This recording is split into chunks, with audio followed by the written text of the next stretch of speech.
নমস্কার। আগামীকাল নয়া নিয়োগ বিজ্ঞপ্তির সম্ভাবনা, যে স্কুল সার্ভিস কমিশনের যে নিয়োগ বিজ্ঞপ্তি আগামীকাল হওয়ার সম্ভাবনা আছে, এটাই কিন্তু বলা হচ্ছে।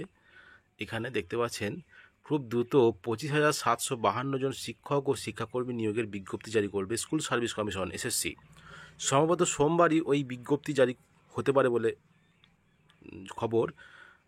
শনিবারও কমিশনের চেয়ারম্যান সিদ্ধার্থ মজুমদার দপ্তরের কর্তা ও আইনজীবীদের সঙ্গে দফায় দফায় বৈঠক করেন। সুপ্রিম কোর্টের নির্দেশ অনুযায়ী চাকরিহারাদের বয়সে ছাড় দেওয়ার সিদ্ধান্ত হলেও শুধুমাত্র 2016 সালে যারা পরীক্ষা দিয়েছিলেন তারাই এবার পরীক্ষায় বসতে পারবেন, নাকি নতুন প্রার্থীরা সুযোগ দেওয়া হবে তা নিয়ে এখনও সংশয়ে এসএসসি কর্তারা, কারণ সুপ্রিম কোর্টের নির্দেশে এই ব্যাপারে স্পষ্ট কিছু উল্লেখ নেই।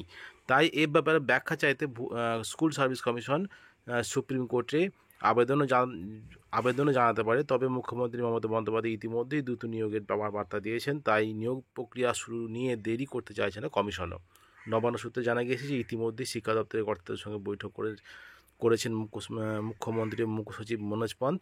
প্রায় 26,000 শিক্ষক ও শিক্ষাকর্মী চাকরি যাওয়ার ঘটনায় রাজ্য সরকার যে চরম বিব্রত, তা বৃহস্পতিবার সাংবাদিক বৈঠকে মুখ্যমন্ত্রীর কথাতেই স্পষ্ট হয়ে গিয়েছে।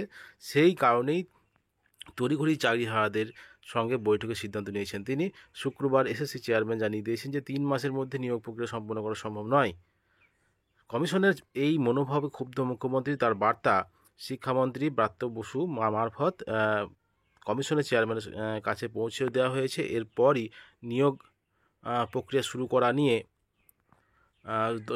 শনিবার দফায় দফায় স্কুল সার্ভিস কমিশনের বৈঠক হয়। 2016 সালে শিক্ষক ও শিক্ষাকর্মী নিয়োগের পরীক্ষায় 22 লক্ষ প্রার্থী পরীক্ষা দিয়েছিলেন। 2016 সালে যে এসএলএসটি সহ গ্রুপ সি গ্রুপ ডি পরীক্ষা হয়েছিল, সেগুলো সব নিয়ে কিন্তু 22 লক্ষ প্রার্থী পরীক্ষা দিয়েছিলেন। এই বিপুল সংখ্যক প্রার্থী ছাড়াও নতুন প্রার্থী আবেদন করলে সংখ্যাটা আরও বাড়বে। সেক্ষেত্রে পরীক্ষা নেওয়ার পরিকাঠামো অনেক বাড়াতে হবে। মাত্র 3 মাসের মধ্যে এই পরিকাঠামো তৈরি করা, পরীক্ষা নেওয়া, খাতা দেখা, প্যানেল প্রকাশ করা সম্ভব কিনা তা নিয়ে সংশয় রয়েছে কমিশনের একাংশের। কিন্তু মুখ্যমন্ত্রী যেহেতু নিয়োগ প্রক্রিয়া শুরু করে দেওয়ার কথা বলেছেন, তাই হাতে সময় নিয়ে বিজ্ঞপ্তি জারি করে দেওয়া হতে পারে। তবে সুপ্রিম কোর্টের নির্দেশে কারা পরীক্ষায় বসতে পারবেন তা স্পষ্ট উল্লেখ না থাকায় কিছুটা দুটনাই রয়েছে কমিশনের কর্তারা। সেক্ষেত্রে সুপ্রিম কোর্টের ব্যাখ্যা চাওয়ার পক্ষেও তারা মত দিয়েছেন। সুপ্রিম কোর্টের ব্যাখ্যা পাওয়ার পর নিয়োগ শুরু হলে বিজ্ঞপ্তি এখনই প্রকাশ করা যাবে না। আবার দ্রুত বিজ্ঞপ্তি জারি করা না হলে চাকরিহারারা সরকারের উপর আস্থা হারাবে। এই কারণেই সরকার এখন চরম দুটানায় বলেছে। এমনিতেই স্কুলগুলিতে শিক্ষকের অভাব থাকায় পঠন পাঠন ব্যাহত হচ্ছে, তাই ওই শূন্যপদে পূরণ অবিলম্বে করা দরকার। আবার কমিশনের কর্তারা আবেদনকারী কারা হবেন তা নিয়ে প্রশ্ন তুলেছেন, তাও উড়িয়ে দেওয়া যাচ্ছে না। সেই কারণেই অভিজ্ঞ আইনজীবী ও প্রাক্তন বিচারপতিদের পরামর্শ নিচ্ছে রাজ্য সরকার। কিন্তু খুবই তাড়াতাড়ি বেরোবে, যেটা শোনা আছে। কিন্তু কারা সেই পরীক্ষায় বসবে?